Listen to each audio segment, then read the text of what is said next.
Well, good morning, everyone. My name is Lynn Gall, and I am the Family Caregivers Support and Lifespan Respite Program Coordinator for the state of Wisconsin. And I hope you all had a great night last night and got to see our city a little bit and had a good rest. And we're on to our wonderful second day of the conference. So thank you for being here. It's my pleasure to be able to introduce to you this morning the Acting Administrator and Assistant Secretary for Aging, the Principal Deputy Administrator, Alison Barkoff. Alison will be joining us virtually. Alison Barkoff was sworn in as the Principal Deputy Administrator on January 20th, 2021, and is currently serving as ACL's Acting Administrator and the Acting Assistant Secretary for Aging. She provides executive leadership and coordination for ACL programs nationwide and advises the HHS Secretary on issues affecting people with disabilities and older adults. A sibling with an adult brother with developmental disabilities, and a civil rights attorney, Alison is a lifelong advocate for community living, both professionally and personally, and has been in the forefront of national efforts to expand the home and community-based services that make community living possible. So I would like to introduce to you Alison Barkoff. Please welcome her.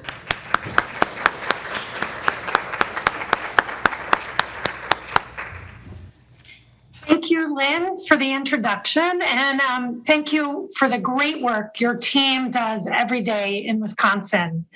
I want to thank ARCH National Respite Network and Resource Center and the Respite Care Association of Wisconsin for inviting me to join you today. And I got a little glimpse of the room. It looks like there's such amazing energy there, and I'm really sorry I'm not able to join you in person. Most importantly, I want to thank each and every one of the conference attendees for how hard you work day in and day out to support America's caregivers. I'm really excited to see the conference themes: achieve, create, discover, dream, explore, and inspire to provide meaningful respite care. And I'm even more thrilled to see how many of ACL's lifespan respite grantees are on the agenda. For decades, we have all worked together, not only to support caregivers, but to shine a light on the issue of caregiving. COVID has been such a difficult time for all of our nation's older adults, people with disabilities, caregivers, and the professionals and volunteers who support them. And during these last 2 or more years, a spotlight has been shown on the critical role that caregivers play after far too long of caregivers being invisible and taken for granted. And as people have gotten to see the critical role of caregivers, they've also learned how critical respite is for our nation's caregivers. Our voice together on the importance of respite is finally being heard. More and more people now know that respite provides families with the all-important and critical opportunities for rest and recharge, and respite lets caregivers attend to their own personal needs. Together, we've educated policymakers that a functional respite system requires a well-trained, adequately staffed workforce, and that maintaining such a workforce is crucial. And ACL's Lifespan Respite Care Program exists to support your important work so that family caregivers and both volunteer and paid respite providers get the backing that they need. I really want to pause for a moment to acknowledge how difficult the last 2+ years have been for all of us. We've seen loss and suffered loss. We've had to adapt and be creative. We've had to comfort others and be comforted. We know that although so many people wish, we all do, that COVID was a thing of the past, it is very much still present for the families we support. So I truly, from the bottom of my heart, want to thank you for your sacrifices, for what you can do to alleviate caregiver burnout, and for dealing with the reality of compassion fatigue. Each of you have been true professionals and have never lost sight of the fact that every caregiver is a person who's providing critical support to another person. I want to pivot to briefly talk about some current ACL priorities, which are aligned with the priorities of the Biden-Harris administration. When I joined ACL on the first day of the administration, COVID, of course, was and continues to remain the priority for ACL because we've seen that older adults and people with disabilities continue to be impacted in every way, from experiencing loss of critical services to being more at risk for infection and death to experiencing extreme social isolation. And throughout the pandemic and the time that I've been here, we have worked hard to find every single partner across the federal government and with nonprofits and states and local communities to address barriers to vaccines and boosters, to support our networks so they can provide critical services to millions of people and meet the increased needs created by the pandemic. We've worked together to fight discrimination against older adults and people with disabilities in accessing life-saving treatments. And we've worked to help address the direct care workforce crisis. And of course, importantly, we are working to support the tens of millions of caregivers who've worked so hard throughout the pandemic to keep themselves and their loved ones safe. I want to highlight a few specific activities. Last year, ACL received $100 million of funding from the Centers for Disease Control and Prevention, or CDC, to fund our disability and aging networks that are boots on the ground in every state and in communities across the country to directly address barriers to vaccine and booster access. And our networks have been helping people register, provide transportation, or in-person supports at vaccination sites, identified people who need in-home vaccinations, and worked hard to address vaccine hesitancy. We were also able to use the CDC funding to launch the first ever National Disability Information and Referral Hotline called the Disability Information and Access Line, or DIAL. DIAL has been key in helping people get information and get connected with supports and services in their local communities. DIAL has helped assist people in obtaining vaccinations, even in their own homes, and get masks and COVID tests and therapeutics and more. DIAL has also helped people connect with a wide range of community services, including caregivers, supports, and respite. To date, DIAL has assisted nearly 55,000 people with disabilities. We were also able to use some of the CDC funding to expand the existing elder care locator line to add in resources to help connect people with COVID-related supports in addition to community services such as caregiver supports and respite. The elder care locator line has helped more than 400,000 callers in the past year, of which over 115,000 were requests for assistance with vaccinations. We've also seen how critical it is that the public health workforce understand the unique needs of older adults and people with disabilities. And we were thrilled to get $150 million earlier this year in public health workforce funding to allow our aging and disability networks to hire staff to collaborate with public health systems to increase their capacity to meet the needs of older adults and people with disabilities. And finally, most recently, ACL has been working on issues related to long COVID. In August, HHS released 2 interagency reports in response to an executive order from the president. And ACL led work around services and supports for people experiencing long COVID, including supports provided through ACL's network, including, of course, caregiver supports and respite. Another top priority for ACL, HHS, and the Biden-Harris administration is strengthening the caregiving infrastructure and the community services that help older adults and people with disabilities live in their own homes and communities. And one reason we see such momentum, such a renewed focus on community living is because COVID laid bare the risks of living in institutional and congregate settings, with more than a third of deaths to date in those settings. During COVID, we also saw the direct care workforce crisis worsen. It's truly an emergency, and issues facing caregivers became so much more visible. All of this has created an urgency to strengthen what the president has called the caregiving infrastructure. The American Rescue Plan passed last year included $12.7 billion to increase funding for home and community-based services. And ACL is working closely with our partners at the Centers for Medicare and Medicaid Services as states are using that funding to expand access to critical services, serve people on waiting lists, support the direct care workforce and family caregivers, and increase transitions to the community from institutions. And that, of course, was together with $1.4 billion in additional funding for Older Americans Act programs, including community services, nutrition, and caregiver supports. But the administration knows much more is needed. The direct care workforce is truly becoming an emergency, with more than 75% of community-based providers currently declining referrals, and more than half have cut services. ACL knows we have got to take action, and that's why, working in partnership with other agencies across HHS and with the Department of Labor, we decided to take a big step.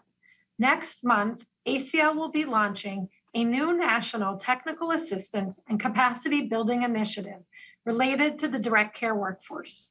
We'll be collecting and sharing strategies for recruitment, training, and career advancement opportunities, and bringing together state Medicaid, aging, disability, and state workforce agencies together with key stakeholders in states and local communities to really drill down and develop solutions.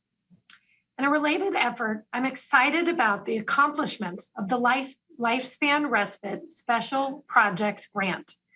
This was awarded 2 years ago to the National Academy for State Health Policy, widely called NASHP. NASHP has partnered with ARCH, the Respite Care Association of Wisconsin, and Marquette University. And together, they're developing and testing a respite workforce recruitment, training, and retention strategy to better meet the needs of respite for family caregivers. I'd also like to briefly give you an update on the RAISE Family Advisory Council and the Supporting Grandparents Raising Grandchildren Council. As you may know, both councils submitted initial reports to Congress last fall, identifying many of the major issues facing family caregivers. Since then, they have been working so hard on developing the first ever national strategy to support family caregivers. Next week, I am thrilled to announce that we will be delivering to Congress this first ever national strategy to support family caregivers.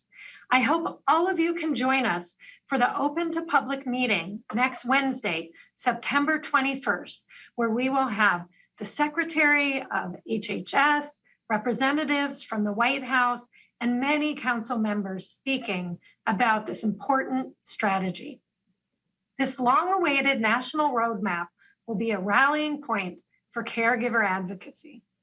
The strategy describes the reality of caregiving for the more than 53 million people providing informal and usually unpaid care and support to aging family members and people with disabilities of all ages. It reveals what it's like for the more than 2.7 million grandparents and an unknown number of other relative caregivers who have primary responsibility for caring for children whose parents are unable to do so. And of course, it calls out the importance of respite and the greater need of support for respite programs. It lays out the estimated $500 billion in unpaid caregiving. And it explains that every single one of us is touched in some way by family caregiving. As Rosalind Carter always says, during our lifetime, Most of us will either be a family caregiver or need one, and many of us will experience both. This strategy presents a vision along with recommendations for achieving it. And as I wrote in my letter for the national strategy, we are on the cusp of transformative change. The strategy will bring the Council's reports to life, but will require contributions and commitments from every sector, from every level of government, and frankly, from every one of us. So I ask you to please join us next week and to read the strategy when it's released. Really think about what your role can be in helping us use this living document to transform our nation's approach to family caregiving. This is truly a moment to grasp and our moment to create the kind of progress that we've long dreamed about. Finally, before I close, I want to highlight ACL's focus on equity, because we are really trying to center equity in everything that we do. It's truly critical to make sure we support both individuals who need support and caregivers in every single facet of American society. We're using an equity lens to examine our programs, our networks, and our policies. And we're really working hard to identify and address barriers that people with disabilities, older adults, and their families and caregivers may face if they're also from a community of color, LGBTQ, don't speak English as a first language, or live in a rural area, for example. And of course, it's critical for all of us to work together to make sure our respite programs are accessible and welcoming to all people who need them. I have so much more that I could talk about, but I really want to make sure to leave some time for your questions. So I'll end by saying that I really feel like we are finally reaching a moment where caregivers are not taken for granted by society at large. Our issues are finally front and center, and I truly urge everyone to seize this opportunity to make progress together. On behalf of ACL and the Biden-Harris administration, I want you to know that we are committed to working with each of you to support America's caregivers as we move forward on our shared agenda to expand opportunities for community living. So thank you, and I will open it up now and turn it back to you for questions.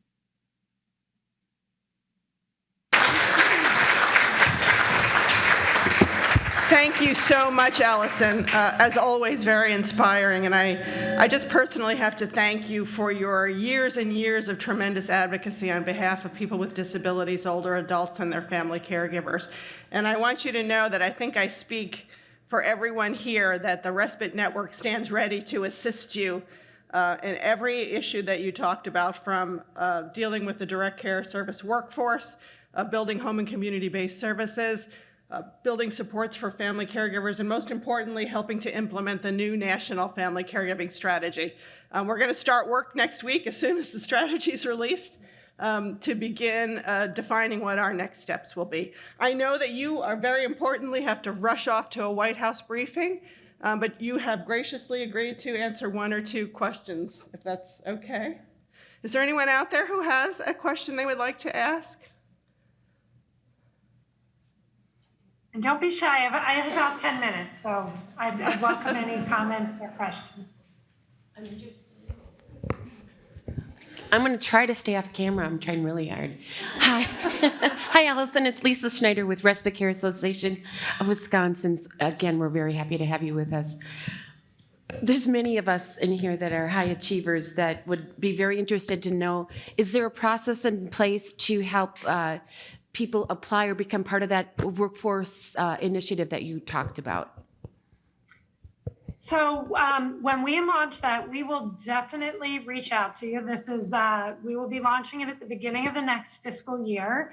Some of the first steps that we're going to be doing, we know there's so much great work that's out there, and we're really going to be collecting resources we've seen a lot of people recreating wheels. And so we really, as a first step, are going to be kind of number one, engaging stakeholders, but connecting with what's out there. We will absolutely reach out to the Respite Network, and we hope this is a 5-year initiative that really we're going to be able to drill down in states and local communities to build some learning collaboratives and to create some initiatives. So I don't want to set expectations on day one in launching this initiative that will be there, but we will absolutely reach out to the Respite Care Network to make sure you're part of this. So when it's public, when it's out there, we will definitely engage. And thank you for being so interested. You're a critical part of this work.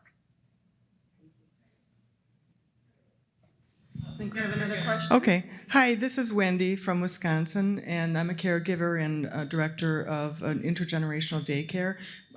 Kind of a bold question, but going way back, if you look at the Medicare hospice model with some crisis respite in it, do you ever see somehow Medicare paying for respite services in 20 years or whatever it takes, or a one-time lifetime offering? Comments on that, please?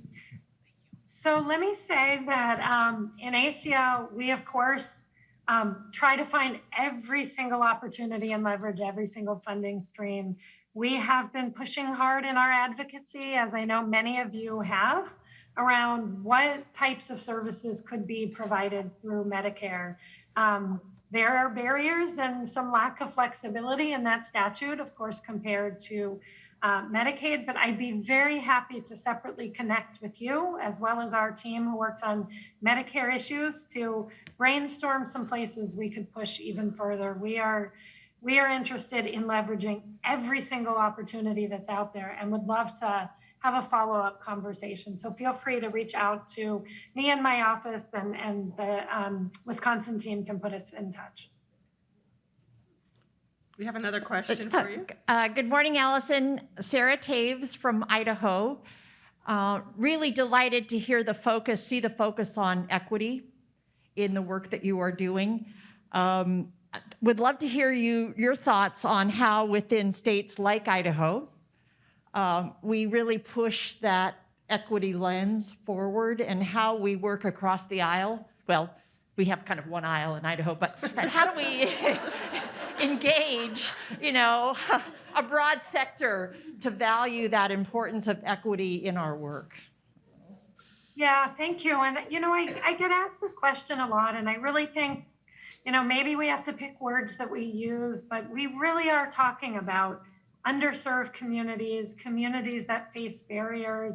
And I think even in making kind of the case on why we should do it, these are often communities that have really poor healthcare outcomes, and are reaching people not only is the right thing to do, not only is an important thing to do, but if you're in a state where it's about cost savings, if it's about outcomes, that's another reason for us to make sure to reach people who are the most economically, who are the most socially isolated, and who face really, really significant barriers. I'll also mention that it's legally required. Hopefully many of you saw this. We at HHS put out regulations that relate to the Affordable Care Act and its non-discrimination provisions, called Section 1557 of the Affordable Care Act, that apply to a whole broad range of healthcare programs. And a requirement is a focus on things like language access, on things like accessibility for people with disabilities. So there's also some legal requirements as we think about access for underserved communities. But again, I would really welcome input, particularly for people from states where we need to find the way to talk about this in a non-political, bipartisan kind of way to make sure, again, we are really reaching communities that have historically been so underserved and left behind. I think we have time for one more question. Hi, this is Melissa Leeson from Virginia. You mentioned that the meeting next week is an open meeting. how can we access and attend that meeting?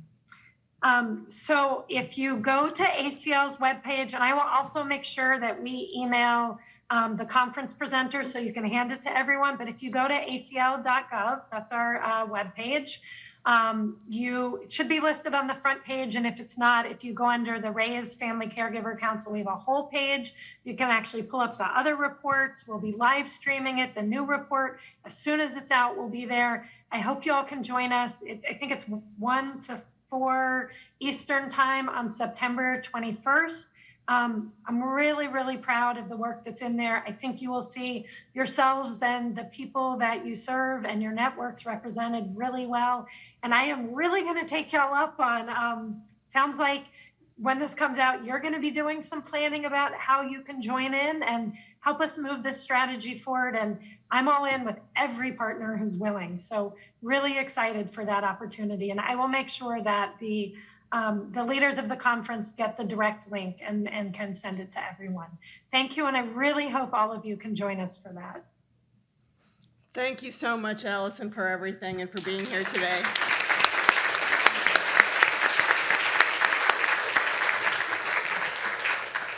And we Thank you will be again starting for immediately. everything that you do. I really, really, truly appreciate all of you and your incredible hard work. So thank you again for having me.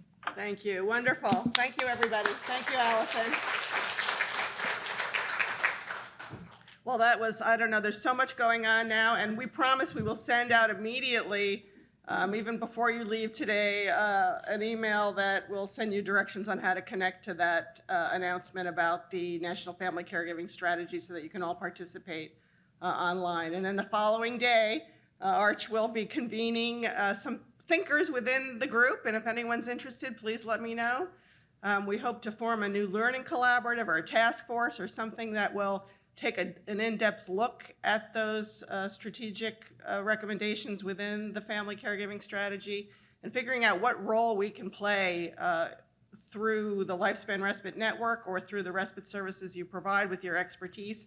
So many of the recommendations do focus on respite, and so we have a grand opportunity here to really lend our voices to that, and we're going to make sure you all have a way to provide some input.